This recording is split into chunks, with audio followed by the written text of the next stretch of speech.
I'm on tour. AndrewSantino.com is where you're going to get those tickets, ladies and gents. Folks of all kinds, come see me. I'm all over the place. I'm in Indiana. I'm in Ohio. I'm in Michigan. I'm in Illinois. I'm in California. I'm in, everywhere. I'm all over the place. I'm doing 26 cities, and we're adding shows and adding cities as we go. Go to AndrewSantino.com for those tickets. AndrewSantino.com. In here, we pour whisk, whisk, whisk, whisk, whisk. You were that creature in the ginger beard. Sturdy and ginger. Like vampires, the ginger gene is a curse. Gingers are beautiful. You owe me $5 for the whiskey and $75 for the horse. Gingers? Oh, hell no. This whiskey is excellent. Ginger. I like gingers. By the way, Red Hot Chili Peppers, huh? Anthony Kiedis, I saw this online. He's dating like a 19-year-old girl or something like that. Mm-hmm. Yeah. Yeah. Is he fucking 85 years old? Let me tell you something. Anthony Kiedis can do whatever the fuck he wants. There is no bigger badass alive. I read his memoir, and this kid grew up on the streets of Hollywood, skateboarding in the 70s, had like a dad who ignored him. Mom was in the Midwest, and he just went to Hollywood High. Yeah. And hung out with a bunch of people that are famous now that went to Hollywood High. He was like selling drugs to, and he was like, you know, when he was 15, he was in the clubs and he was already starting to sing, and no musical training. None. None. I would love to know what bridge he's talking about in Under the Bridge. I really want to know which one. When you think about that, when he wrote Under the Bridge about LA, I'm like, where under the bridge? What bridge were you living under? Did he talk about that in the memoir?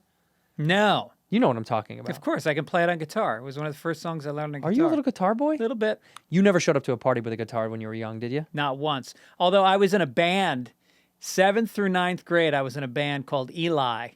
My friend was a sick guitar player. He was like a kid who was studying, you know, musical theory when he was like 12. I hate these guys. And he just was, so he taught me how to play bass, and it wasn't even a bass. It was a guitar tuned down. With four strings, with one string removed? I only played the top 2 strings, but he taught me simple bass lines. And then my brother played drums because he was hyperactive. They'd call him ADHD today. They would have called him 20 years ago. Just a drummer. That's all you are. It's just you're just a drummer. Every kid now with autism, you're like, I hate to tell you, man, but your son is a drummer. I know you thought he was a magician, but this is all he can actually do. So wait, so we had this band, and then Ricky Zubarik, who was the lead singer, we didn't have any equipment. He used to sing, remember those things for CB radios that you held in your hand and you pushed the thing on the side? Yeah. That was his microphone. Really? One speaker, all three of us, guitar, bass, and him, plugged into one speaker with his CB microphone. I bet that sounded great, though. We have tapes. I still have tapes of it. You got to give me one of those. Our repertoire was kind of badass. We played like Who songs, Stone songs, Zeppelin. We wrote original songs. Really? Well, in 9th grade, we were already taking mescaline. So we had a song called the M Escalator. And we used to play parties for our friends. Would you get paid, or was just No, we just want to get up and play. But you didn't one of those like we had guys that would play like in college when we lived in a house together. Where'd you go to college? Arizona State, Harvard of the West. Oh my God. Is that still alive? It's hanging on by a thread. Yeah. But no, when we would do house parties, if somebody's had a buddy with a band, we would all put out a bucket and make sure everyone threw in a couple bucks, so at least, you know, someone had money for the beer and the thing, and give the band a little bit of money. And you'd think back then, you'd be like, no one's going to everyone would put in money. Sure. Because they were like, these dudes are trying to make it. Right. Hopefully they can gig enough to like get by. So we'd have a bucket we had a kegerator. And the rule was, my buddy was a genius. He bought a fridge off of our old landlord, and he was like, I'm like, why are you buying a fridge? He's like, I'm gonna make it a kegerator and put it in the living room. And he did. He drilled a hole in it, got a tank, got the keg in there, drilled it out, put the tap, and so we had a bucket. So anytime anybody came over, you know, you throw a buck or two in there, and then you get to drink for free. And I love how substance abuse drives technology and innovation. Like, you talk to potheads, and they've got, like, my daughter's friend is a pothead, and he's got this bong that he built. It's about 4 feet tall, and there's discs that he puts in the freezer. And then he made filters out of this special kind of, like, cardboard. And meanwhile, I'm like, dude, aren't you supposed to be working at Starbucks at 3 o'clock? And he's like, Yeah, I but forgot. what with time, boredom, and substance addiction comes greatness. Toilet wine from prison. right. Toilet wine. Have you ever seen the prison videos? Have you seen the prison videos? The guy who's a chef. This guy can make he can make like high end shit using almost nothing in prison. Right, right. It's pretty wild. There's one dude that's like, I make a in the video. He's like, it's a confit. I was like, this guy's making confit. I can make nothing I was watching on the plane home. I watched the documentary about the rise and fall of Charlie Trotter. Do you know who that is? No. In Chicago in the late 80s, I believe, became this mega chef, this guy Charlie Trotter. And at the time, it became... He was the bear. He was the bear. But dude, this guy was like... became the guy of Chicago for 20 years. Yeah. Like every famous person in Chicago would come through. They go to Charlie Trotter's. It slowly was taken over by this guy, Grant. I don't know how to say his last name. Ashetz. He has a restaurant called Alinea that was very famous. But this guy was like the guy with pretty minimalistic, if not zero training. So all these other French guys were like, who the fuck is this loser? Yeah. Like he's never gonna be what we are. He has no Meanwhile, pedigree. he was bigger than all these guys. Wow. And so then French. What kind of food was it? I think they said, look up Charlie Trotter's. I guess got it right Americana, New Age Americana. Okay. But also in the late 80s when like really it was French restaurants were, that was like a thing. If you wanted a fancy, it's a French restaurant. Farm to table was starting around Exactly. then. Right. And so this guy kind of became the daddy of this shit with almost zero fucking training. Amazing. Which always blows my mind. Like when you said that about like, people that have no guitar training that can rip. Yeah. I'm like, that's something else does that to you. I know. And- Yeah. Well, I think it's like you see the new drugs that come out and like bath salts. Like, love. were they trying or did they just figure it out? Well, look, in the hotel I was just staying at, they had a bath salt little vase on the side of the tub. Yeah. I thought about smoking it. Dude, when we were teenagers, we used to go into the woods and try to identify weed. We knew so little about weed, but we were like 11 or 12, and we would just find leaves and stems, and we had a pipe, and we would smoke everything we could find in the woods. You're what the natives did. They smoked it until they were like, this one works.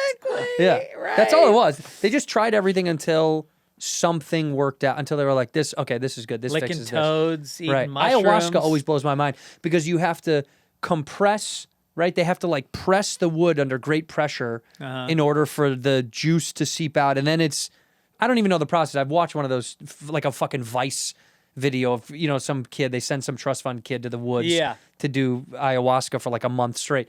But like even that, I'm always like, how do they, like Coke? Like, yeah, the coca leaf, but the process is still, someone had to like learn step 1, step 2. Right. They had to try it, didn't work. Then they're like, well, what if we do this, then add this, then boil it, then dry it? Yeah. Do you know what I mean? Right. Like this is what we're talking about. Great ingenuity comes from But, substance abuse. All right, let's go a step deeper. Why do we need to alter our minds? Why is it that the human condition is such that we are not really happy at stasis? We need to somehow change the chemical makeup of our mind to be happy. That's well, okay, you're doing it right now with coffee. Right. But what is it? But because I think that this is since the beginning of time. I think that because reality is kind of, I'm not this guy that's like, life is bleak, but I think reality sometimes is a little too stagnant. And as a human, your instinct is like, I want to feel something. Yeah. I want to feel it. That's why that's why love is the most powerful. I want to feel the thing. Right. Like you just need to feel it. And then when life is very kind of on a standard line, we think it's not life. You're like, no, I need to feel. I have to feel. But you don't like what? You haven't had a drink in how long? 34 years. Right. But I do magic mushrooms.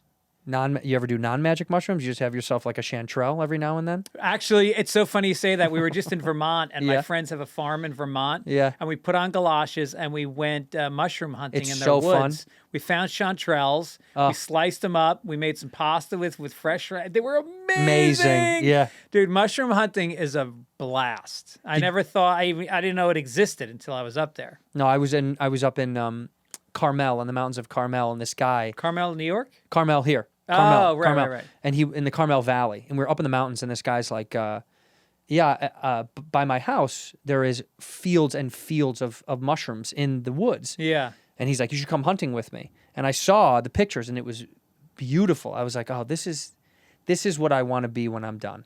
Yeah. When I'm done with all this fucking bullshit. I had the best day. We found these things called lobster mushrooms. Lobster mushrooms. Oh, yeah, I've seen They them. look like lobster, Yeah. and they fucking taste No like, way. I swear to God. Do it's they? crazy. It's the most like, how do you describe the taste? It's almost like succulent and smooth. But meaty. Yeah, but They're meaty. They're juicy. Yeah. And but like you're a whiskey. Obviously, this show is called Whiskey Ginger. Yeah, for now. which is so stupid. So stupid. But how often do you drink alcohol in general? See, it's on the show or in life? No, in life. Oh, well, I go through spurts of like having not a binge, but what's another nicer word than binge? A celebration. But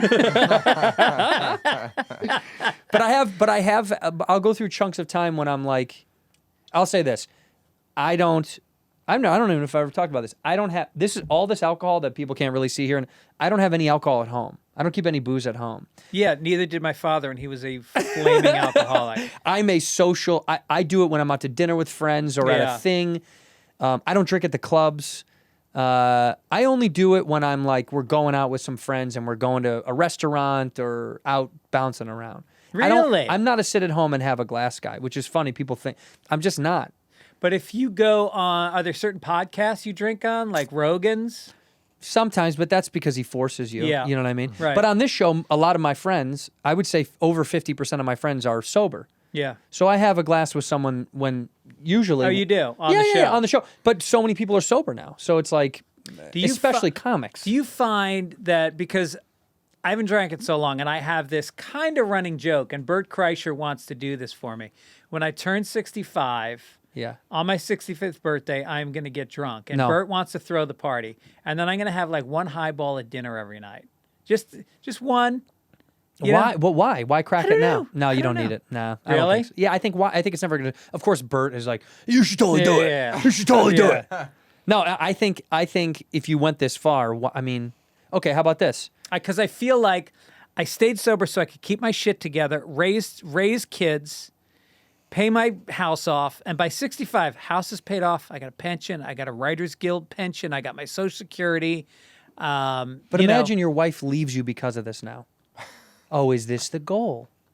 No, oh, I see it. No, but imagine if you start getting back into and you go and it goes. Yeah, and it's gone. Yeah, it's not worth it. But I guess the reason I bring it up is my question to you is: do you find as you get older, there's more of a downside to drinking? Like 100%. The hangovers are way worse. Than 100%. I have zero interest in having more than an appropriate amount anymore. I used to want to have an inappropriate amount whenever I felt like it. Yeah, because when I think of you as being a guy who, I saw you in a bar 5 or 6 years ago, and you were fucking buzzing. Yeah, I was feeling it. Yeah. Oh, yeah. And it was a random bar on Sunset. There's nights where I'm ready to go. Yeah. Where I want to let it rip. Right. But then for the most part now, like the other day, we went out before we left, and 2, and then I'm good.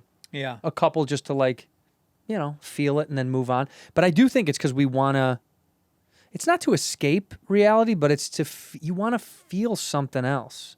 I think it tickles my brain. I like drinking because it turns me on mentally sometimes, where I start, whether it's writing bits or like, it gets me into me a little bit, where I get to like really start to cruise with my thoughts, and then it invokes all this conversation and stories and blah. I think I don't know. It's Irish shit. It's in our bones. Yes, I do think that's true. There's something about there's certain races that have a connection to alcohol. I mean, it's like Native Americans have a connection to peyote. Yeah. Peyote. No, it is that, like a peyote. dessert? Apple Peyote. peyote. It's as American as apple peyote. You put a scoop of ice cream on top of it. A la mode? No, thank you. No, that's my cousin, a la mode. So stupid. No, it is. It's inherent to culture. Yeah. But it doesn't mean it's good, right? That I understand. It is obviously. Well, it would be nice to think in a perfect world that you could, like I did yoga on the beach this morning, and I really had moments, because I do meditation every day. I do like TM. And I have moments. And the thing about TM is they teach you, don't think you're going to meditate for 20 minutes and for 19 of those you're going to be in some kind of flow state. You know, there are brain waves, and they study this with TM, that you're trying to get to a lower brain wave. If you get there for 10 seconds during your 20-minute meditation, mission accomplished. Wow. That resets your whole body. Just that brief spurt of connecting to that wave level. Do you feel it? Do you know the difference? Oh yeah, You know it. literally physically sink in, and it's like being in a vacuum of thought. There's nothing. Wow. And it's calming, and you come out of it and you literally feel like you just woke up. You feel refreshed, like you just woke up. Like you had a good nap or something. Yeah, and so when I do yoga on the beach, like I've done it every Sunday morning for many years, and I have moments where I go, because we do it on the grass by the beach. Homeless guys are walking by. There's people playing volleyball. There's skateboarders. There's people trying to learn how to ride bikes. And so she always says, stay on your own mat. Just keep your thoughts on your own mat. How do you not get distracted? No, that's the beauty of it, is it forces you to stay centered. Like, anybody can sit in a fucking yoga studio with incense and a bunch of hot chicks sticking their asses in your face. That actually would make it hard. But when you're outside, it forces you to keep bringing yourself back to center, which is powerful. But then sometimes I say, okay, go radically deep right now. And then I let myself go inside. And I'll be in a down dog, or sometimes they do the shavasana at the end where you've earned it. You've done an hour and a half of yoga, and now you lay on your back. The sun is shining on your face. There's a little breeze from the ocean, and you're allowed to just let go. And that's like the meditation. And this works. Yeah. God, that's wild. Yeah. Do you put on sunscreen before you go do that? Yeah. And I wear a bucket hat. I do. That's the number one. That's so funny. That's how I'm thinking about beach. I go, be out by the beach. My God, I'll have to put on sunscreen. Yeah. That is why I'd be distracted. That's why if I ever need a moment of peace, or like what that is to you, that's me going for a long walk by myself. Because headphones? No headphones. No. No headphones, no phone. Just walk. Mm-hmm. I'll walk for 2 or 3 miles. That used to be my run. I just don't run anymore because of my back. But 4 or 5 miles. That I would get off the way that you get off with yoga, where I disappear. Absolutely. Yeah. After mile 2, something happens. I don't even know. I wish I could explain it. But your legs aren't your legs anymore. Yeah. It's just everything is just like, oh, I'm just cruising. Right. And my brain is just going through these little kind of, I don't know, it moves in a weird way. And then I start thinking about a person from my past, like a family member or something. And that's kind of because me with people with I would lose my mind. Walking with people? I would just be distracted, like sitting on the beach and trying to meditate. I can't do it. I'm so bad. Well, you think about some of these things that are deeply meditative go back to our roots. We used to walk a lot. Yeah, we don't didn't do it have anymore. cars. People walked miles and miles every day. And then at night, you would weave things. You would break up grain and seeds. We used our fingers, and using your fingers is extremely meditative. There's scientific studies, and there's a reason why people always did rosary beads. There's a reason why when you meditate, you do this. It's your fingertips touching and moving. I never knew that. Yeah. That's why my grandmother was always like knitting or sewing or doing something. And then she lived till she was 93 years old. No shit. Yeah. Yeah, What'd she isn't that look crazy? like? Beautiful. Really? I'll send you some pictures. Very pretty. A tiny little Irish woman.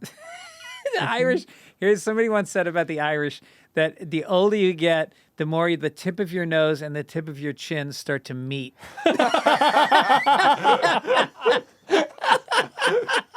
It goes over your teeth, just right over your mouth. It's like a bottle opener by the end. I'm trying to find those things. But right now, when life is busy, God, it's a nightmare. When life is busy, it's a night. We were talking on the phone when you were, a week ago when you were on the road. And it's tough because it's the thing we love the most, but it creates so much anxiety because the travel of it all and the moving around and the jumping in the plane and the touring and this and that. It's harder and harder for me to get back to square one and find my take the walk or do the yoga. Yeah. It's hard when you're out. It's hard. It's really hard, but with yoga, I do it on planes. I'm really good on planes. No way. meditating. Sitting in your seat, you can do I that? put on my noise canceling headphones. And and I wait till the plane takes off and we get to steady. Right. And then I just go right in 20 minutes You sleep on a plane? No. like a baby. When I get on a plane, well, I used to take an edible, so I'd take an edible. Yeah. And then I would sit down and I'd put on my noise canceling headphones. I have a Eye mask. eye mask. Yeah. And then I have a neck pillow. My One God. goes around that keeps my head straight. Second one I put between me and the thing. I call it a little mini suicide. Yeah. I just disappear. I go dark. Yeah. And I fall asleep. Like I also used to masturbate as soon as the plane would take off. I was the first guy out of his seat. And I'd go into the bathroom and, I'd be in there and I would I'd try to check out a hot chick on the way because there was no phone. There was no video Right, this is support. all live. This is free range. This is freestyle. And so I'd try to check out a hot chick on the way. So, you go up to first class. That's where the better looking That's right. Yeah, stewardesses right. Exactly. are, Not yeah, any of the pigs in the back. spilling over their armrest on top of you. And then I'd go in there and, you'd have the wall is always like slanted. Yeah, I have to tilt my head when I piss. It's coming at me. So I just stick Yeah. my forehead right on that. And then the key is you got to line the bowl because there's no water flushing it. It's an air flush. Right. And the protein does not come off the It's base. holding on. So you got to Yeah. line it with toilet paper. Oh, you got this figured out. You did this every single flight. Every flight because I was afraid of flying and it used to calm me down. And then I'd sit down, put on my ear mask. I put on my, this back when we're wearing masks. Oh, yeah. Eye mask, mouth mask, noise Right. canceling, pillows. So you run and tug and it puts you to sleep. Yep. Some people have a drink at the bar before they get on the plane. Right. Not this guy. Nope. He's jerking I off. release. Now, do you go jerk in the first class bathroom or you go to the coach They bathroom? don't let me. Yeah. They see me coming. Well, they don't see me coming. I close the door, but If they only knew. yeah. Can I use this bathroom, please? What are you going to do in there, sir? Have Come you on in. ever attempted the Mile High Club? What's the Not- closest not, you ever Not got? even remote. Not even. No. Nothing. Yeah. One time, I on the way home from Australia, I said to my wife, I was like, "Everybody's asleep. Yeah, come on." Yeah. And I think she toiled with it for a good 3-5 minutes, and eventually she was like, Yeah. I can't. But I almost got her. I was almost Yeah, like, we could yeah, do it. It'd be you're fun. right. Everyone's asleep, and it was a big bathroom. It was a big plane. On the bigger planes, it's a stand up. You can stand up Right, easily in it. right. I mean, those are great for taking shits. By the way, I just flew back from Hungary, and it was the nicest shit because the bathroom was massive. Yeah? And I was like, this is fantastic. Oh, that's nice. Because I can't shit on a regular flight because I feel Yeah, so right, scared and crunched. Right. And the top of your penis is pressing against the bowl because it's Yeah. not big enough. Well, I tuck it in when I'm shitting. I pop it in. No, I'm saying it's tucked in. No. I push it all the way in my body. I can push my. Wouldn't that be handy? How great if we were like kangaroos with Yeah, a we pouch. just fold it in. Yeah. Yeah. You got to fold it in for airplane toilets because they're so small. Airplane toilets are, when you see training potty toilets for like little kids? Yeah, That's right, what an airplane right, toilet right. is. The bowl Yeah. hole is this big. Yeah, you actually should take your and put it on top of the seat. 100%. Yeah. It would make more sense than Yeah. trying to tuck it inside of Right, there. right. I hold it up and I point it at me. Golden shower at Yeah. 30,000 feet. By the way, I don't know what I just saw that reminded me of some guy caught a guy on a TikTok or something like that, and one of his requests. It was like a busting guys that get hookers. It was like one of those cops hooker. It's like when they Really? You remember when cops used to like bust guys like trying to get hookers at motels? Okay. On cops, they would do sting operations, and they bust this guy, and the guy's like, he's like, look, I'm not trying to shame you or nothing, but we got all this communication with you and this prostitute. You might as well, come clean. And also, did you not say any of this stuff? And the guy's like, no, I did. And one of them was, I just want her to pee all over me. Oh. And I never understood this pee on me thing. The pee on me thing is crazy to me. Do you like this? You do. You're thinking about it. The pee on you is wild. I feel like people should try everything once. I'm such a germaphobe. The thought of that gives me No, it's cleansing. no. Yeah, it has antibodies in it. My wife had an invention that to this day I shouldn't talk about it because somebody's already made it, I'm sure. But on these long flights and when you're traveling a lot and your stuff, we were in customs for like an hour and a half, and she was like, God, it was hot and stinky, and it was just stinky, hot. She's like, man, I wish I just had a little clip you could clip on my nose. That would be like a air fresher, but you know what I mean? Like a little, what do you call So not a plug. It allows you to still breathe. Yeah, but like it filters like out a septum the ring, smell. like a little, like a bull ring. Yeah. Like that, but with aromatics in it. That's what it is, like oils, natural oils. And I thought, that's great. Someone's going to steal it and make $1 billion. Just a little silicone ring and pop on. Well, who are the morticians take Bengay and they rub it on their lip before they work on a body because the smell of the corpse is so bad. Why don't they? Really? Of Bengay, some kind of mint. They did this thing. But Bengay would be Bengay would be better. That'd be way better. Yeah.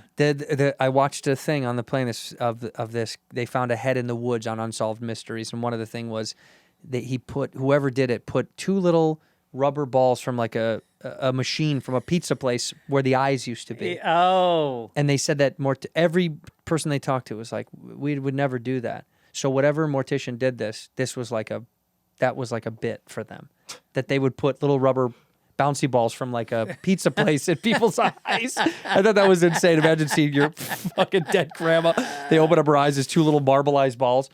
Dude, it's a good show I just got into. It's called In Between Man. In Between Man? Or Mr. In Between. I think it's called In Between. What is that? Man. Netflix or something? In Between Man. It's on.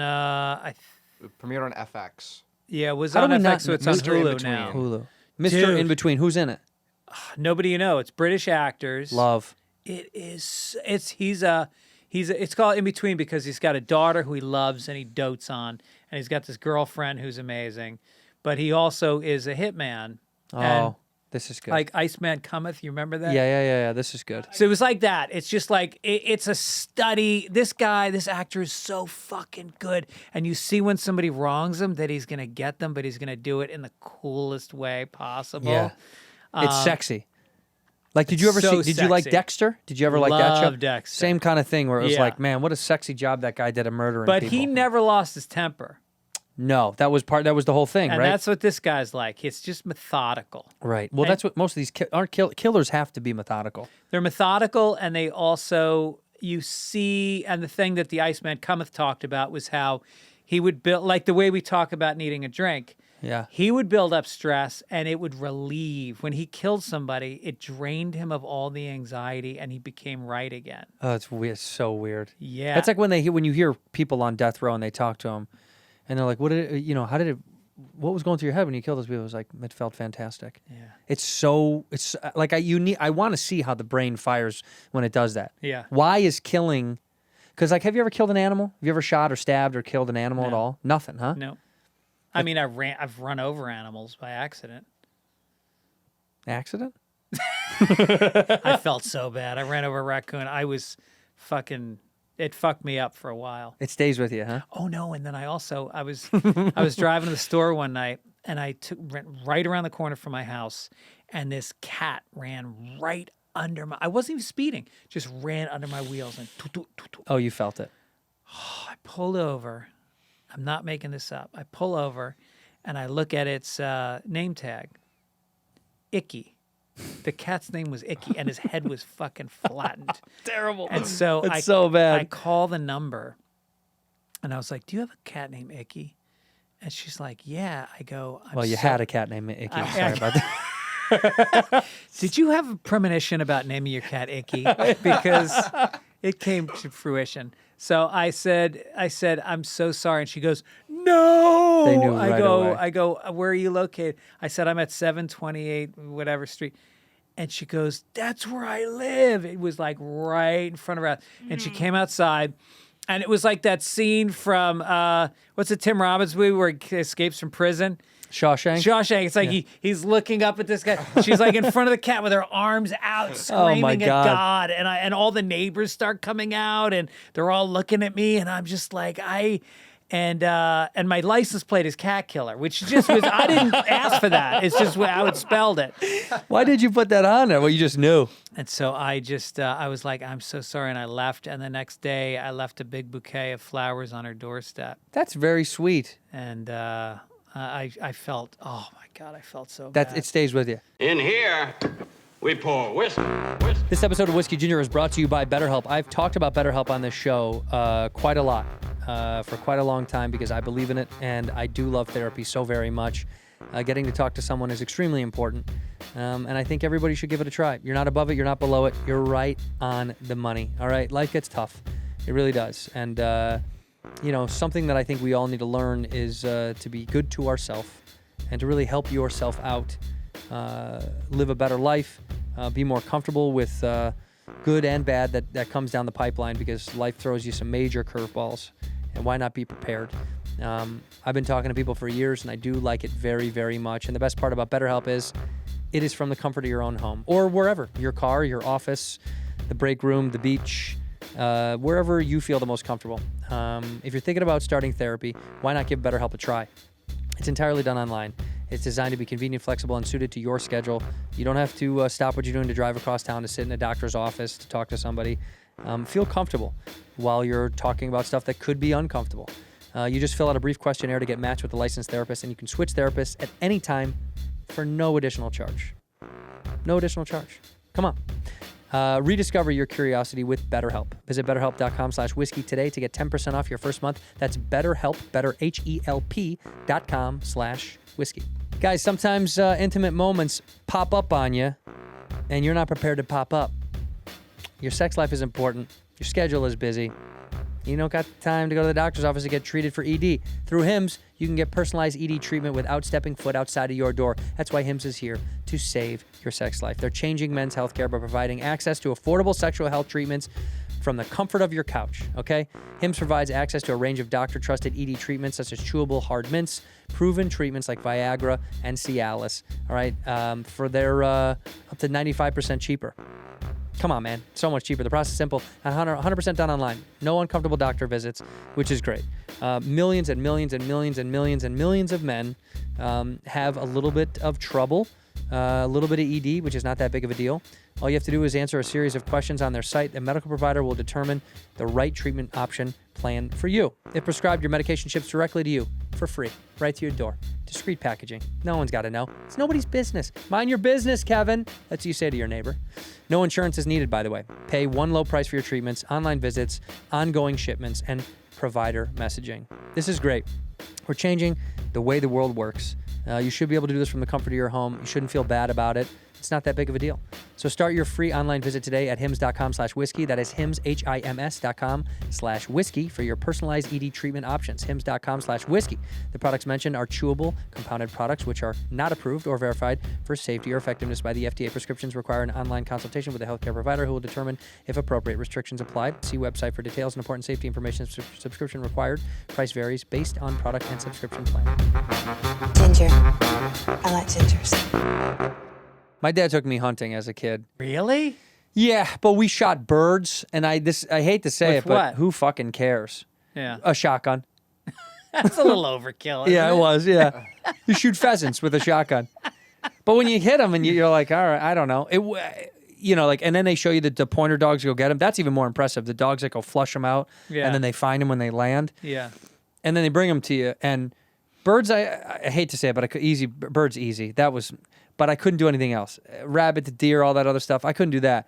Birds, for some reason, I'm like, there's so many of them out there. Yeah. I don't know. How are you going to know that one's gone? Oh, I thought you meant like sparrows with a shotgun. No, a pheasant. Pheasant. Pheasant. Okay, yeah. And by the way, terrible. And they make you, and they don't make you, but they clean it and prepare it, and then they, either give it to you or you can donate it. We donate the meat to like a shelter, so they can. So it's, So little- homeless people can eat. Yeah, bird, like shit bird. Buckshot bird. every Yeah, couple no, bites. but they clean it out and they can, and then you can have some. And then I had some in a pot pie, and it was absolutely atrocious. It was terrible. And then Yeah. everybody else, but all the other Wisconsin Scotty people were like, so good. I was like, I don't think so, man. Scotties? I never heard of that. Yeah, Scotties. They hate us. We don't like them. No, we actually I love Wisconsin so much. But as a kid, Milwaukee people hated Chicago. Yeah. Because Chicagoans go up there, use all the lakes, fuck Yeah. them up, and then they come back. They call us fibs. Have you ever heard that? No. Fucking Illinois bastards, the fibs. So you go, oh yeah, the fucking fibs are coming. They hated us, man. But we love Wisconsin. It was like, You go up there drunk on the snowmobiles. yeah, get fucked up and go. Yeah, Yeah. but they do too. But we would just go on these, like, they had all these lakes, and so you'd go up there for these wonderful lakes, and then, yeah, a lot of Illinois assholes would come up, screw it up, and then go home. Yeah. I think the relationship is better now. Right. But when I was a kid, Wisconsin, Milwaukee Metro people hated Chicagoland Metro people. They're heavier set, aren't they? Wisconsin people. Big. They're I mean, sturdy folks, is what we say. I've never seen a state that is as grossly overweight as Wisconsin. Well, Ohio, it's all kind of the same. Well, apparently the Deep South, statistically, the Deep South has the biggest people. They're the best. But I have to say, anecdotally, I would say Wisconsin from. Well, because it's cheese beer country. Yeah. See, that's the other thing. Culturally, like And they're not exercising for 9 months of the year. 10. Yeah. And the 2 that they could, they don't.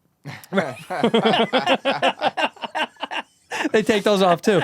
No, it's so funny because it's just culturally though, and this goes back to what we're talking about. It is a customary thing. If I'm going to meet you out to go watch a game or something, you're going to have a beer with Cheese curds and burgers and you know, we've talked on this show about Sobelman's, which is a famous place in Milwaukee, because Milwaukee's got a big place in my heart. My best friend lived up there. He lives there now in Wisconsin, and if you're going up to eat unhealthy shit, I don't think anybody's better than Wisconsin. They're the best. There's a place called Sobelman that does their burgers are phenomenal, and one of their flip your computer so you can see this. Sobelman's has their Bloody Marys. Their Bloody Mary. Yeah. Dude, you know, on the side of it it's look at that. It's got a burger. It's got a full meal with the Bloody Mary. Amazing. But this is like it's a cultural thing where you're like, right. that's why. But that's also, why. when you're wearing a Packers jersey, it hides the rolls, and the women are wearing like you do shows in Wisconsin, and the women. Yeah. If you're a woman and you wear a fucking sports jersey on a Saturday night to a comedy club, you are not a woman. You have ceased to be female in any way.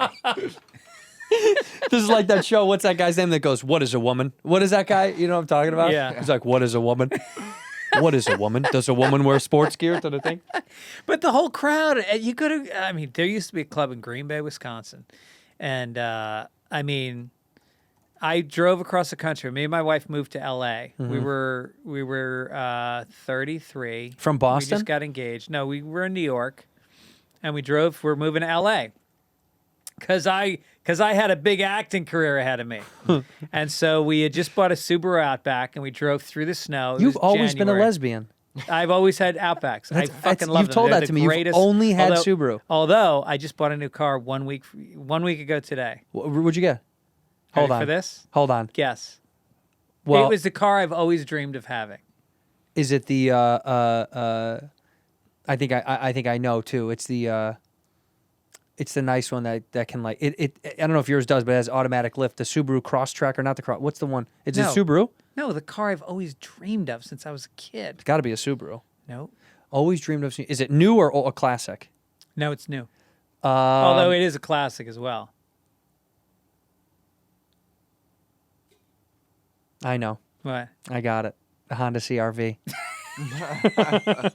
That's bisexual. That's not lesbian.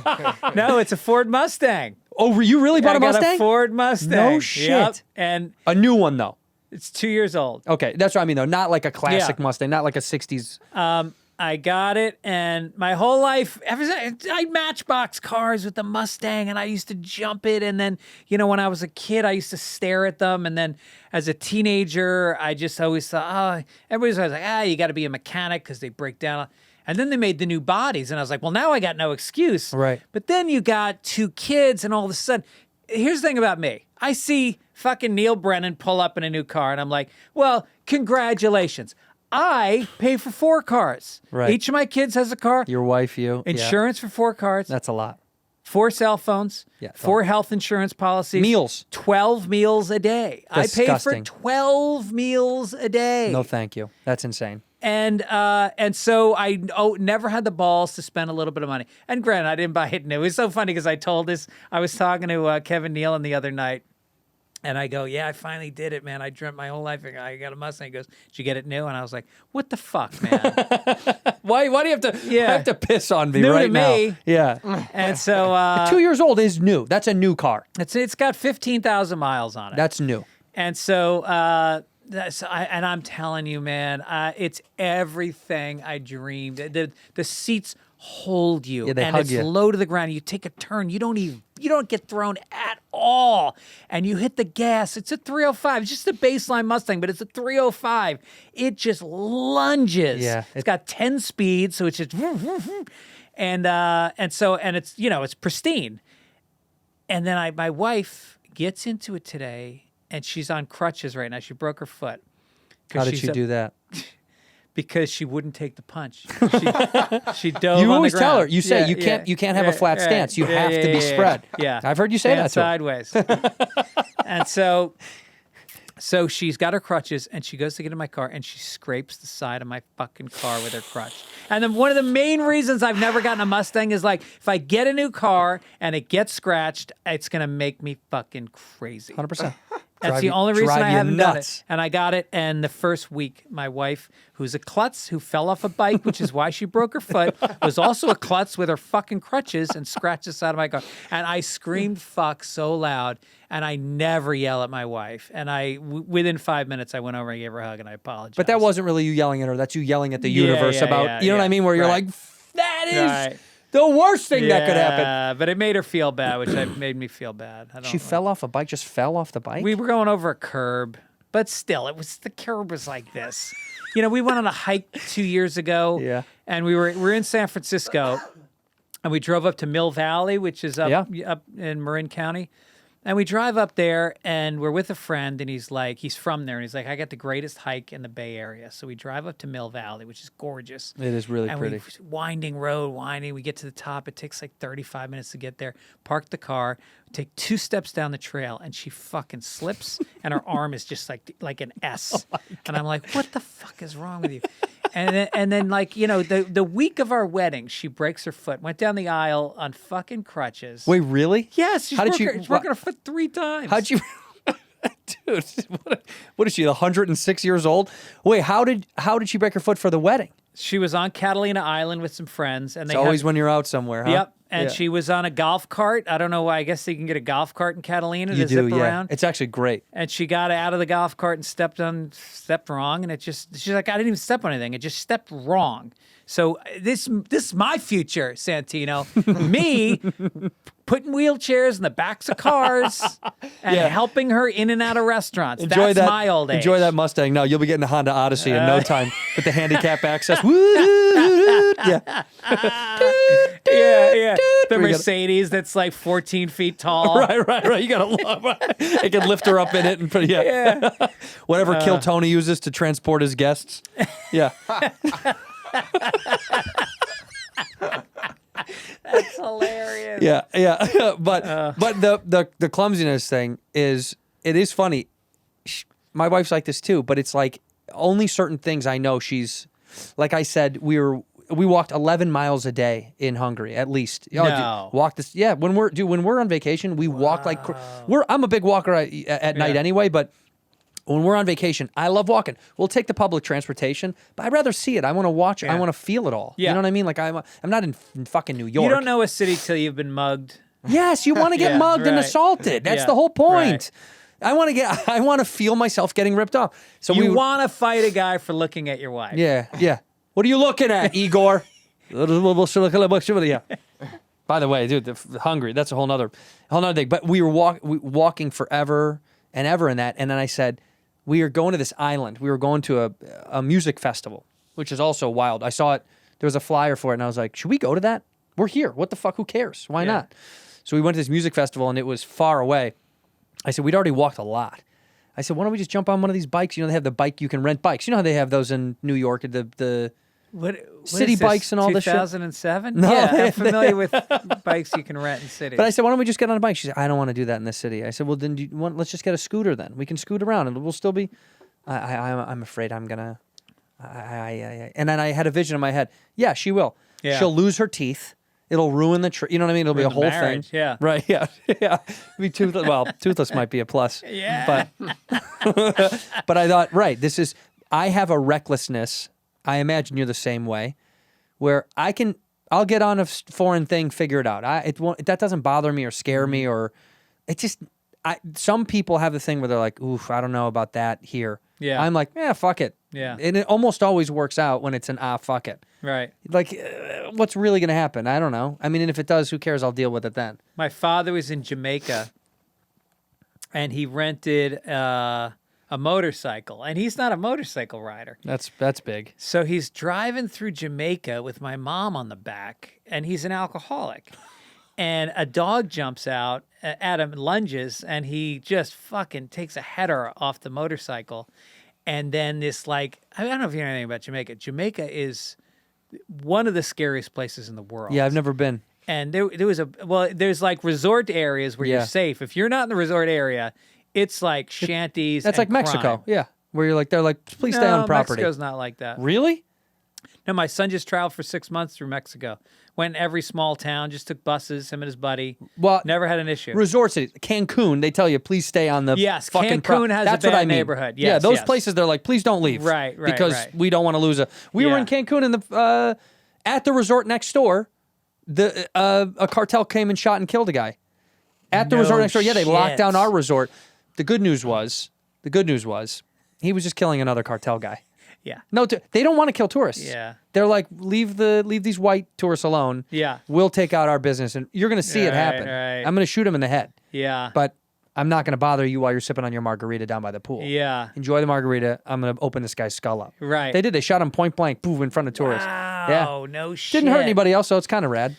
We had a homeless guy kill another homeless guy in Venice, a block from me last weekend. And I saw the cops out the next day. And I was like, do you know who did it? Because there's regulars in the neighborhood. You know, Right, it's Venice. right. You know just the guys. coexist. Right. Yeah, and they're good guys. They live in their vans. They keep to themselves. And he goes, yeah, we got the guy in custody.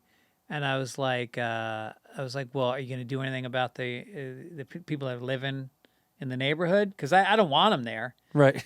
And he's like, what? He goes, he just killed another homeless guy. The detective. Like, He took one of their own. yeah. Yeah, it's like a gang member kill another gang member. Like, what are you going to do? Right. It's an inside job. He's not hurting Yeah. you. Yeah. He's like, he didn't rob you. Right. He just killed another guy. Well, I hate to say it, but it's the way the mafia treated black people, you know, with selling heroin in the you saw The Godfather. Oh, God, yeah. I was in it. I feel like you were. Like, I feel like if The Godfather was being made today, you would be in The Godfather. Well, Santino Corleone. Sonny Corleone. Right. Was there a James Caan. cooler actor in the world than James Caan? Rest in peace. Oh my God. Rest in peace. I had an opportunity to go see. I know his son. His son's an actor. You know Yeah, Scott yeah, I Caan? know his son. He's a great guy. Yep. I had an opportunity to go. We were going to Europe and I had an opportunity to go stop by Sicily. They were doing an anniversary because we went to the town where they shot The Godfather. Uh-huh. And they were giving James Caan an award because it was an anniversary, and we weren't able to make it. And to this day, I'm livid I didn't get to go on that because that would have been in the town. We visited the little town that they shot it in. That's amazing. It's fucking beautiful, man. Wow. It's funny. Sicily's one of those places where that's where my dad's family is from, and so when you go down there, it still has old world feel to it. You know how like a lot of places now you travel to, it's like there's a McDonald's everywhere. Even Ireland, there's towns where it used to be thatched roofs and now it's like modern houses. Yeah. Yeah, it loses the thing. Yeah. But Ireland still has it when you go way out. Yeah. When you go way out, it is still nice. When you start to not be able to understand what they're saying, that's you're in the right spot. Yeah, right. It's tough, dude. Yeah. Scotland was like that too. Scotland's so hard. Yeah. The further you get, the more you're like, fuck, I didn't understand a word they said. Yeah. And then they start making fun of you to your face in English. Uh-huh. That's the wildest shit. Yeah. They make fun of you, then they all start laughing, and you're Yeah. like, fuck, I wish I could Right, understand. right, It's right. my language. Yeah. But it's absolutely not my language. But does your father feel as a Sicilian better than other Italians? Is that like a thing? No, I think it's the other way around, right? The Italians hate Sicilians. Oh, okay. Sicilians don't like it. Look, I'm speaking out of turn here because I'm sure somebody would be like, that's not true. But from what I know, Italians and Sicilians, like if you say, oh, I'm Italian, they say, where's your family from? Oh, from Sicily. They're like, well, it's Sicilian, not Italian. Like the mainlanders don't. It's like Wisconsin and Chicago. Same. No, you know what it's like? It's like Hawaii and fucking the mainland of the United States. Yeah. Where you're like, yeah, it's part of the United States, and Hawaiians are like, we're Hawaiian. Okay. Do you know what I mean? Yeah. Like, we wouldn't be like, we're Californians. We'd be like, well, we live in the fucking U.S. Yeah, I live Right, in the right. state of California. Yeah. But like Hawaiians, they're not. They're like, you're a fucking white from the mainland. Yeah. And you are. That's what I call you. It's a little weird that we kind of took Hawaii. Yeah. It's like I think it's closer to 27 other countries than us. But we're like, nah, it's You're ours. ours. Yeah. You're ours. Yeah, yeah. They're like, we don't want to be. We're like, too bad. Yeah. And we're setting up resorts all over this fucking place. Yeah. Wait till you see how many of us come to here just to piss you off. And yeah, we're swimming with the dolphins. I know it's going to piss you off. We're going to Yeah. destroy your coral reefs. Right. We're gonna hire out your women as prostitutes. We're taking all your fruit. We're fucking up everything. Yeah. We're going to ruin the pineapple factory. We're going to did. fuck them up. Yep. Isn't that funny when you go there now and you hear they're like, yeah, it used to be a pineapple, and then they just it got eviscerated by this Yeah. other bigger corporation. Right. It's awful. No, when you read about Del Monte, they're an evil. They're the ones that they're the reason why we went down to Central America and overthrew governments because of fruit. Wild. That's why they call them banana republics. We would go down there and we would overthrow governments because sometimes we would go in with our corporations and we would start farming and we would treat them like slaves in their own country. Yeah. And then the government would come in and say, we're going to nationalize the fruit. We're going to take it back and own it. And then guess what happens? Bunch of guys with briefcases filled with cash come down. All of a sudden, there's a little talk about how the president is bad for the country. And then all of a sudden, there's an overthrow and the Americans are back on top. And the rest is history. There's a book called A Legacy of Secrecy. That sounds right. If that's not a book It's title, that's a about great the one. CIA, a something of secrecy, and it's about all of these like economically motivated. Well, there's economic hitman. Right. Something of an economic hitman was about that as well. To come down and Legacy of Secrecy, a long shadow of the JFK assassination. Yeah, that one's great too. There's that, but that gets into that. But then there's also the economic hitman, which It all talks about, goes back to Del Monte at the end of the day. It does. That's why I'm saying to these people that live in these places, this is your fault for having such beautiful resources. Right. Live in a place where we're from, like Ireland. Yep. Zero resources. Have anybody come in and turned our women into prostitutes? No interest. There's zero interest. That's what you need. No resources. And Bargain basement prices. I'll tug on your John for 5 pence. No, I think I'm okay. I Thank think you. I'm okay. No, My thank you job's though. all right. Appreciate Thank it you. though. With those fucking baseball mitt hands you got out. I don't want to see freckles wrapped around my cock. In here, we pour whiskey. Here to tell you about ShipStation. The world is big, but it keeps getting smaller because of the internet. How do you ship stuff all over the place? Myself, the products that we sell, the merch that we got, we use ShipStation. Lead your business into the future with technology built to save you from extra costs and headaches. It's the fastest, most affordable way to ship products to your customers with discounts up to 89% off UPS, DHL Express, and USPS rates. ShipStation is great. You can effortlessly scale your business with them. Smart features and automations that boost efficiency while bringing costs all the way down. For years, we've been shipping products on here, whether it's hats and shirts and mugs and cups and T-shirts and posters and all that stuff. And the best way that we knew how was ShipStation, and for years they have been. Over 130,000 companies have grown their e-commerce business with ShipStation, and 98% of companies that stick with ShipStation for a year become customers for life, ourselves included. We love ShipStation so much. They help us get everything we need delivered to you guys conveniently and respectfully priced so that nobody is eating it, all right? Wants to be even on all ends. Lead your e-commerce business to a smarter future with the shipping software that delivers. Switch over to ShipStation today. You're selling something, you got to use them. Go to ShipStation.com and use the code WHISKEY to sign up for your free 60-day trial. That's ShipStation.com, code WHISKEY. ShipStation.com, you know what the code is. It's whiskey. Ginger. I like gingers. Dude, it is funny when you think about the history of Ireland that you can look this up. This is crazy. Look up inventions in Ireland. After whiskey was invented, Ireland didn't invent anything for 400 fucking years. I swear to God. 400 fucking years. It was 300 years or something like that. And the first thing that they got quoted for inventing thereafter was road bowling. road bowling. Yep. Okay. Isn't that true? 14th century whiskey, and not until the 17th century it was Irish road bowling. 3 centuries, and we were like, no, we're good. Leave us alone for a Road while. bowling sounds like a fraternity invented it. Well, I'm sure a frat of Irishmen did it. You know what I mean? Like Ireland is kind of like a frat. it 100% is a Yeah. frat. Yeah. It absolutely is a fraternity. Yeah. And once you get out of it, you're like, I can't believe I was in that fucking thing. What the fuck was I doing? What were we up to, man? 3 centuries went by, and Ireland didn't have one international invention. And in that time, in the 14th to 17th century, a fuckload was invented around the world. That's crazy. You know how many? Listen, look at the periods of art that started to change the world. Yeah. In the 16th century. I mean, that like in the 17th century even. Yeah. The world was like really rapidly starting to publicly change.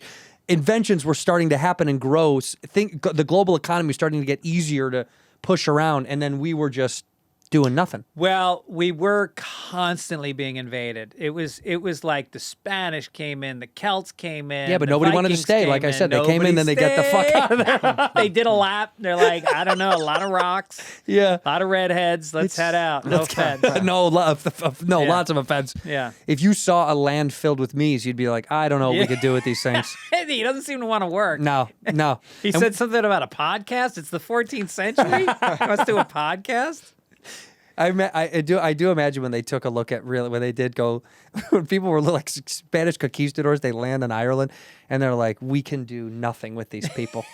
We can do Nothing grows. Nothing grows It's here. raining all the time. Right, they're all wet and sad and pale. And drunk. They all look dead. They already all look dead. What are we gonna do with them? They speak English, but I don't understand it. It's beautiful country, by the way. It's beautiful country, but it does feel like it's a place that was kind of untouched. Like people did leave it alone a little bit. Well, then the British came in and basically occupied us for 1,000 years. Fuckers. And kept us from having our culture, our music, our religion, our language. And so, we were throttled by the British. Well, everybody was. Yeah. Literally everybody was. Yeah. And it's so funny that when you see, there was a news report before I left about people were mad. Of course, a small faction of people were upset that in Britain they were celebrating Pakistani Independence Day. Is that what it was? Something like that, right? Yeah. And of course, there's a faction of people in Britain who are like mad that they were closing down parts, and they're like, we're losing Great Britain, we're losing our culture. Yeah. It's like, well, maybe you shouldn't have fucked over the world for fucking 1,000 years. What the fuck are you doing? Like, what do you mean, dude? Yeah. And also you can't complain when Britain is so culturally mixed. You did it. Yep. What the fuck are you talking about? That's why it's amazing in this country where you see, who are we, when I say we, obviously me and you, who are we prejudiced against? And it's like, America has the most problem with prejudice against Jews, blacks, Mexicans. That's just you and I. That's just us. That's just like the 5 minutes before we start taping. That's just my car ride over here. And you go like, all right, what have they done? Like the Jews basically have like established major businesses in this country. Yep. Education, they've family. Mexicans, same thing. The hardest working people in the world. Yeah. And then you see the British and the Dutch. We love, wooden shoes. Oh, tea time. No. How about colonization? How about fucking mass genocide? And they starved our country. There were 3 million people in Ireland. 1 million were starved to death. Yeah. While they exported country, they took food out of our country. They growed it there. Yeah, growed it's fine. Who cares? They growed it, then they took it. They grew then they ate it. And they sent it to other countries. They took our livestock and we starved. And they did that until 1 million people died. Another 1 million immigrated because they couldn't be there anymore. Well, they had to leave. And this is the British. And you know what? I only have prejudice against. I don't like the British. That's the only really place. Yeah, I swear to they're God, the only ones. I have no hatred in my heart except for the British. And when I see Irish people go, like my wife, who's half Irish, is like she'll sit there. Lady died, And I'm like, who gives a fuck? And she's in bed for 3 days watching the funeral and crying. I'm like, do you know what they did to our people? She's the enemy. The queen gets coronated and she's like, gets fucking dressed up and puts on pearls to watch. I was like, you're the victim here. Right. Well, dude, what is that? That's what is it? Not what is it? Munchausen. yeah. What is it? You know where they make you not think? Munchausen, but You it's, know the one that they make you think that it's your yeah. fault or whatever. You Right. know what I'm talking about? like from Misery. Yes, but they did that. They tricked people into feeling like you're lucky enough that we did that to you. You should feel so lucky. Oh, they were so entitled. The You British, should feel so lucky. Yep. So now they're getting what's Stockholm. coming. Stockholm Stockholm. syndrome, right? They Right, Stockholm right. the fuck out of everybody. Yeah. Where does you think that comes from? Was that a Nazi thing? Stockholm syndrome? Had to. I mean, isn't everything a Nazi thing? Everything is a Nazi A thing. lot. They did a tremendous amount in not that many years. Dude, in Hungary, I was learning the reason that Hungary looks the way it looked, I'm told, was because of so much damage was done in World War II that what they did was when they rebuilt a lot of Hungary, they tried to rebuild it to emulate their history. Yeah. So you see some beautiful old buildings, and then you see some that look like they are older, but it looks like it tried to, it looks like it's kind of trying to be older. Yeah. But you're like, oh, what is that? It's because they killed 500,000 Jews, I think it was, 600,000 Jews in Hungary, and then after after it was all over, they were like, that wasn't it. Did we do that? I don't think we did that. It's like, yeah, you did. You did all that. Germany said that? Hungarians, the fucking in Hungary. 600,000. No shit. Yeah. And they weren't considered Nazis, these Hungarians. Well, they were buddies with the wrong team. They picked wrong twice. These guys. Oh, were they part of the Axis? Oh yeah. Oh, I didn't know that. Well, they were Russia's bitch. Yeah. They were Russia. But they were still called Hungary. I don't know what the history of that is. If they were Hungary, I'm so stupid. Or I was don't know. Hungary But they created were under Russia's rule. Wow. Yeah. During World War II, Kingdom of Hungary was a member of the Axis powers. Yeah. In the 1930. Bad boys, Because dog. Germany only had 2 concentration camps during the war, which is why It was everywhere else. Yeah, some people try to rationalize that the Germans, when we say, well, why didn't they stop it? Because most Germans didn't really know about the extermination of the Jews. It was all over the place. Yeah. It wasn't like in downtown Munich Poland, where Hungary. it was all over the place. Right. But yeah, Hungarians were. I mean, it still feels Eastern Europe. It still has that. It's very Eastern European in its feel. It's not like so progressive now where you're like, oh, this is this might as well be Barcelona. You know what I mean? It doesn't What do the feel people look like? Eastern European, but also then, you know how have you ever been to like Croatia or anything like that? No. It's weird when I get down there, and I'm so ignorant anyway, because Americans only visit a few times in their life, but that part of Europe almost feels. When you look up Hungarian guy. That's a Hungarian guy. He looks Strong. Like. He's the face of A guy's guy. Yeah, By the way, every man manly. there looks fucking tough. Yeah. It is all alpha. There is not one beta. The women look tough too, right? Tougher than the guys. Yeah. Yeah, they're tough. But when you get to customs, they put measuring tape around your arms to make sure you have enough muscle mass to get into the country.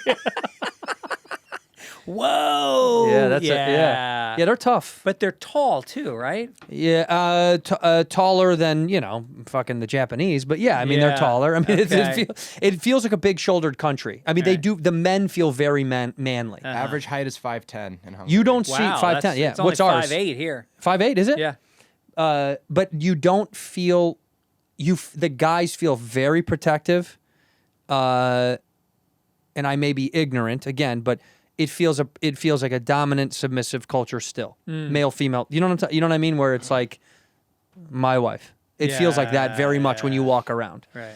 It is getting more progressive because of the youth, but you still feel it when you walk other around. than Canada, like every country treats women in a controlling way. Like I remember, And who's number one at that? U.S. baby. number one? We're undefeated.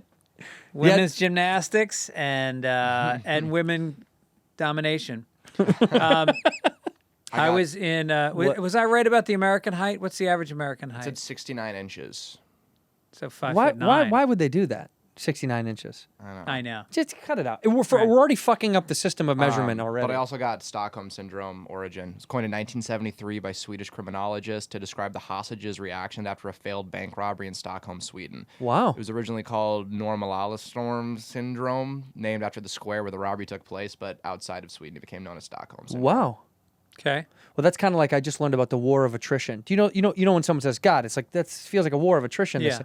You know the war of attrition was a real war? No kidding. Go look that up. I had no idea because Really? I was writing a bit about how the way we react to when a comic is like, who's been married for a long time, and someone's like, 38 years, and the crowd like loses their fucking mind. Yeah. And I was like, God, they react to it as if it's a war of attrition. Like, oh, can't believe you did it. And I said, inherently getting so excited about it, that means that you didn't believe that it's a, you know what I mean? Like the celebration of it means like you didn't think it could happen. Yeah. And I was writing this bit about how it's like you react to long time marriages with such surprise. It's like when you watch like a Red Bull athlete do like a triple backflip on a motorcycle. You're like, how did he make it? Yeah, yeah. And I was like, God, it's almost like instead of being like, yeah, that's good, that's what should happen. Yeah. We're like, whoa, No, fuck. the tendency is to fall. Right. So you're like, oh my God, it's a war of attrition. And then I was like, Right. where does that come from? It's fighting between Israel, Egypt, Jordan, and the Palestinian Liberation Organization and their allies from 1967 to 1970. And it truly was a real war, the war of attrition. I didn't know there was a real It was thing. inconclusive. but Right. It never ended. It's still Yeah. going. Right. But isn't Well, that you know the number 1812? Oh. There was a war. It was actually like whenever you use the number 18, like maybe that's your mortgage. Yeah. That was a war. Nah. Yeah, it was in 1812. In the year. Yes. Yeah, but this country's not that old. Oh yeah, check on that. There's no way you knew war of attrition was a war. There's no way. Did you know that? No, I didn't know that. Isn't that interesting though? When we say these things all the time, and I was like, I wouldn't even have. That's what's. If you want to know why people make fun of Americans internationally, we don't know much. Yeah, we right. really don't know much. No. It's really kind of when you do travel, you go, fuck, how do all these people know all this stuff about us? And I know literally nothing about them. I know, it's incredible, and they speak multiple languages. Oh, that and- was a big thing. That's the funniest, the first thing that we said. Every person I met on set, they had a translator, they had a guy, Hungarian, he spoke German, English, something else. Yeah. And all the extra, or the background were half Hungarian. One of the ADs was from Kazakhstan. One of them was from Croatia. Yeah. And some of these motherfuckers could speak 5 languages, Yeah. and they were like, "I'm not so good at this," and you're like, "Yeah, yes, you are." Yeah, right. I have one, and I'm shit at this. Yeah. We said ate it I said took 5 minutes Yeah, ago. yeah, yeah. So we don't. Right. I was like, it's impressive because they're so. English has to be the barometer for all these countries when they come together. Right. They don't have a choice but to learn it. And then if they're in a place of work where most of your coworkers are whatever, then they have to learn that too.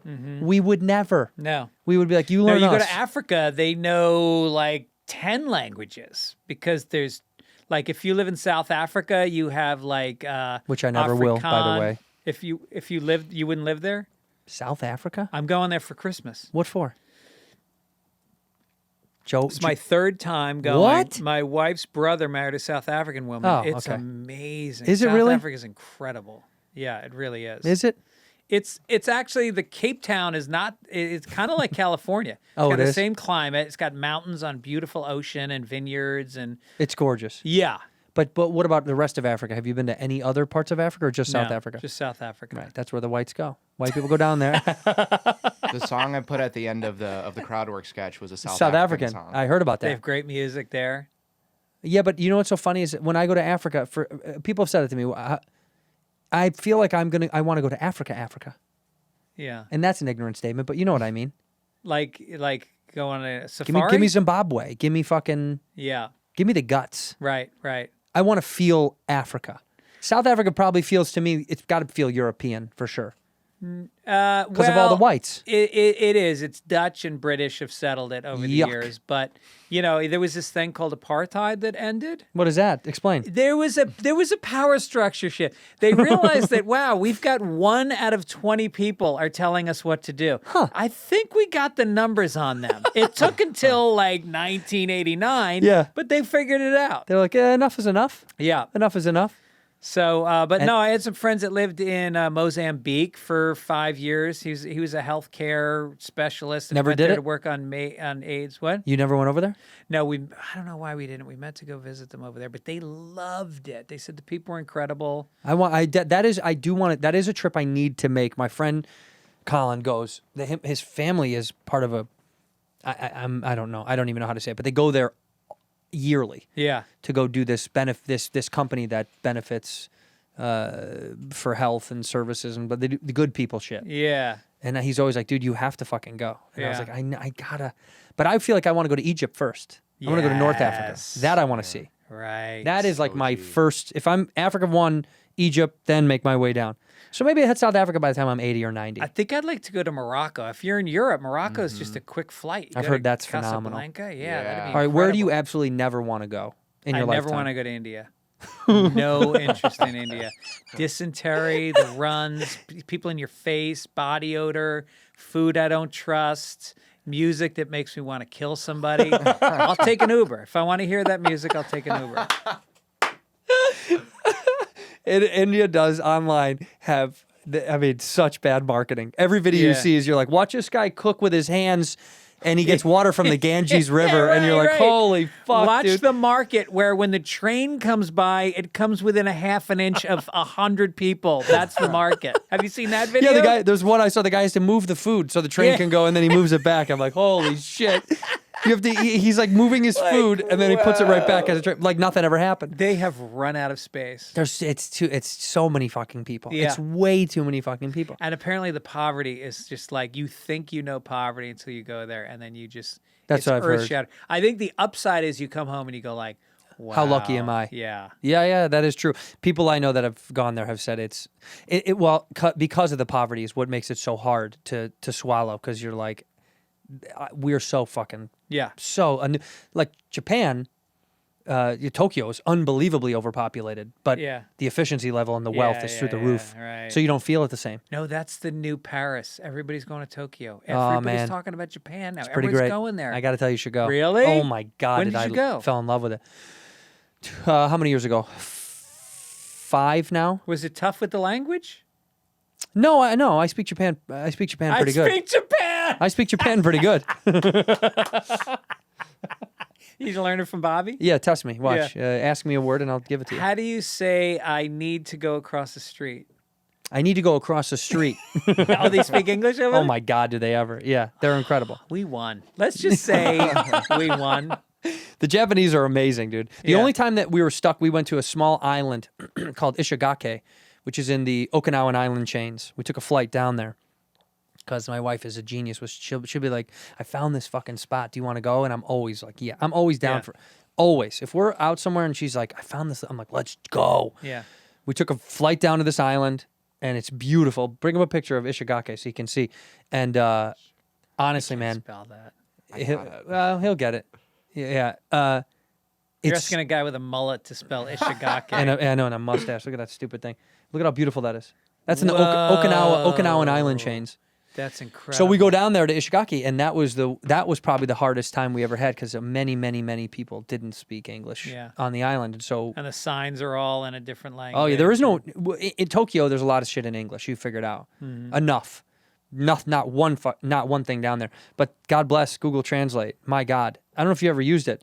You put up your phone, takes a picture of the words, and translates it into English. No kidding. Yeah, or I'd speak into it and I would show it to somebody if we were like, "How do we get to so and so?" And That's they're amazing. the most helpful, sweet, incredible people. Man, and they all would try to speak English. Now, can you do that to Eddie Pepitone's act, and it'll tell you what it means?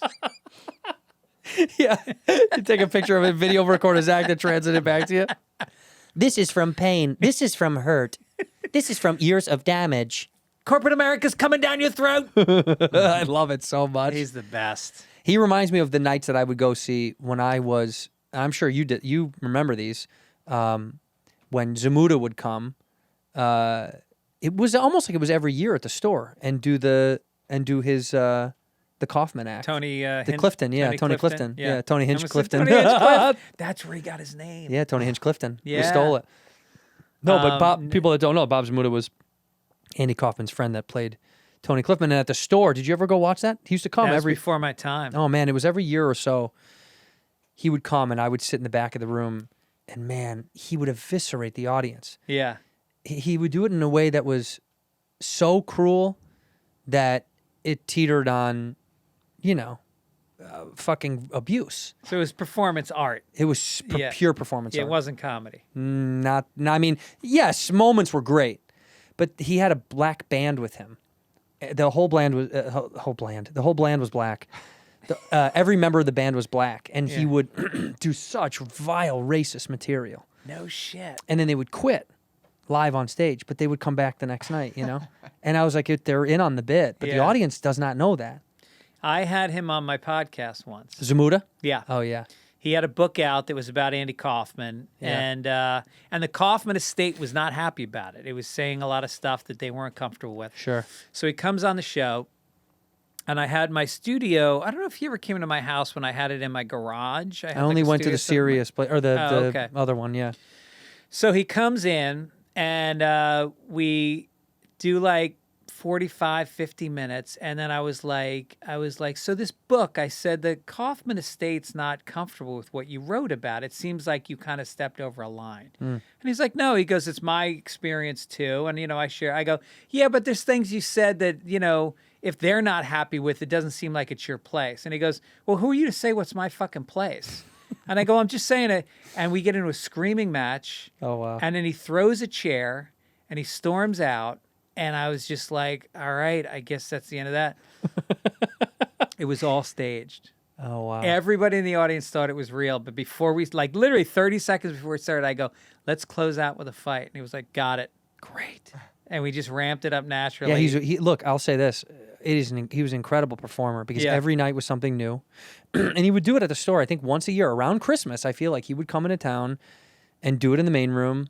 And it was always pretty unique. I mean, some of the same beats as everything is, but my God, he would say things that you're like, oh boy. And even as a comic, you're like, this is far. Right. It's far, far, far. It's deep down, but he's stuck in it and he would go in it and go in it and go in it. I never had the balls to go back and introduce myself. I was so young at the time in comedy that, that was back before you get past. Back in the day, you'd never go to the green room. I would never go in the green room.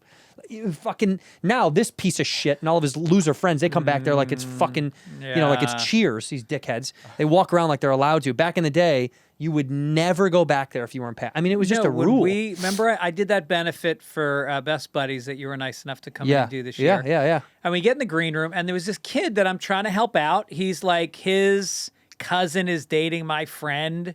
And he's like, hey, can you take a look at him? And he, super funny kid. Yeah. And so I was like, this guy's really, I think, gonna do something. So I go, do you wanna host the show? And he goes, fuck, are you kidding me? Because the lineup was like crazy. All big names like you. And then he, a little bigger. And so he comes in to the green room and he brings a guy in with him. This guy who's like an open micer. I don't know who he is. I have no idea who this fucking guy is. So I'm like, all right, whatever. And then he comes in. And he said some crack about your wife. And you fucking stopped and you were like, who the fuck are you? He's like, you go, what the fuck are you even doing? Are you on the show? Then why are you here? And you laid into him, and the rest of us were just going like, this was like porn. Because we were all thinking the exact same thing. He was just shooting off his mouth. He was trying to riff with people. Yeah. And I said to the kid, don't ever do that again. You're lucky to be in the green room. You don't bring somebody. No. I go, that guy is a maggot, parasite piece of shit. People like that are going to stop your career. If you let people like that hang around with you, you're fucked. You're fucked. Yeah. But there's also, you're in the lion's den. You got to know better. You don't do that. And you certainly don't go after, talk about anybody's wife or girlfriend that definitely you don't know. Yeah. Especially it's like you're in my kitchen, basically. Yeah. Right. Do you know what I mean? Right. It's like you came over to my house and you taste my wife's food and you're like, smashed potatoes are a little shit. It's like, are you out of your fucking mind? Right. Are you out of your mind? We're feeding you. Yeah. You're lucky to be here. That's Yeah. crazy. That's crazy. Hey, here's the other thing. don't bring your girlfriend. Unless you're the headliner on the show, Yeah. your girlfriend, your wife has no place in this green room. Yeah, dude, I don't want to talk to her. She's crazy. not funny. You're not funny, probably, if you're the MC, Yeah. And now your wife is less funny than you, and Yeah. I got to sit there and watch what I'm saying. Now I can't do racist jokes because you brought your stupid wife who's a social worker, so she's woke. I don't need that shit. Yeah. It's always a social worker. It is. It has to be. You well, know? that's the only way it should be. Because she's got health coverage, and you're like, that's the only reason you're with this woman.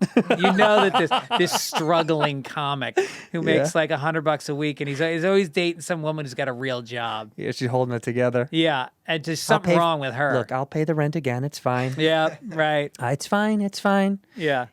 And that's very funny too, because I remember like all the times when we were all young, like super struggling. There was always a couple of guys, they get a girl and they'd live with them right away, because so they didn't have to pay rent. Yeah. They were just skirting by it. And I was always like, man, I was such a bullheaded guy.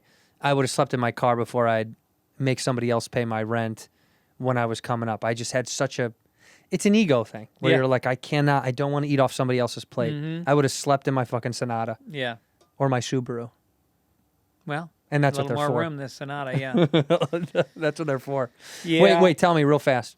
Mustang, a regular Mustang? Like a standard Mustang, not the Mach, not the electric thing.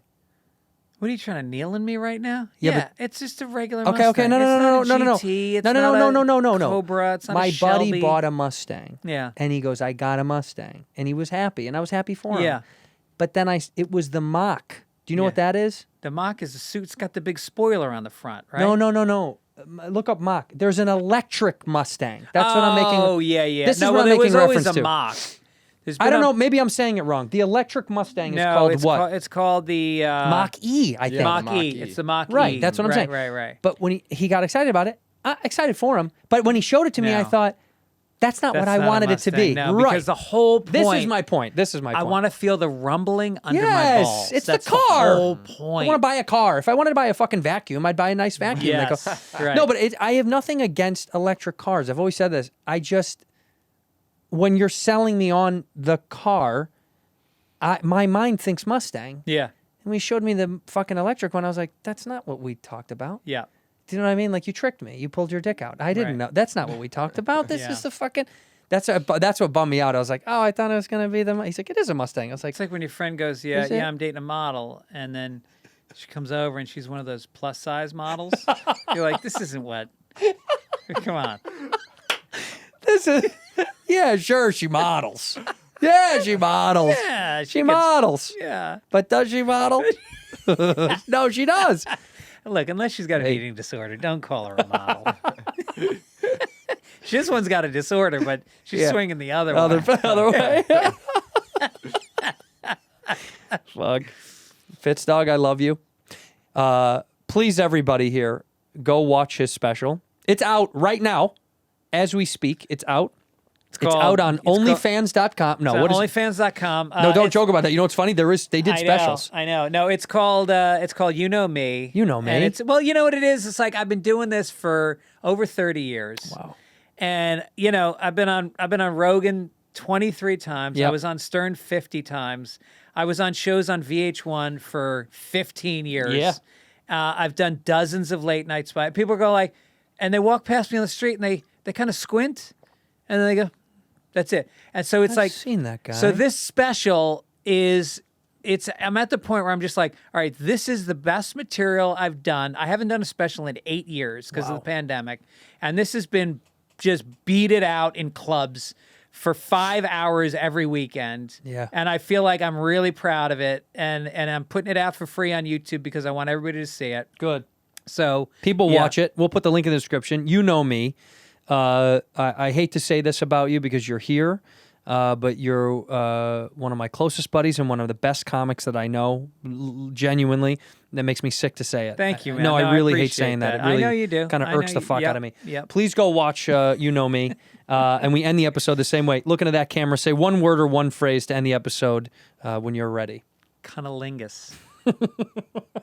In here, we pour whisk, whisk, whisk. whisk, whisk. You were that creature in the ginger beard. Sturdy and ginger. Like vampires, the ginger gene is a curse. Gingers are beautiful.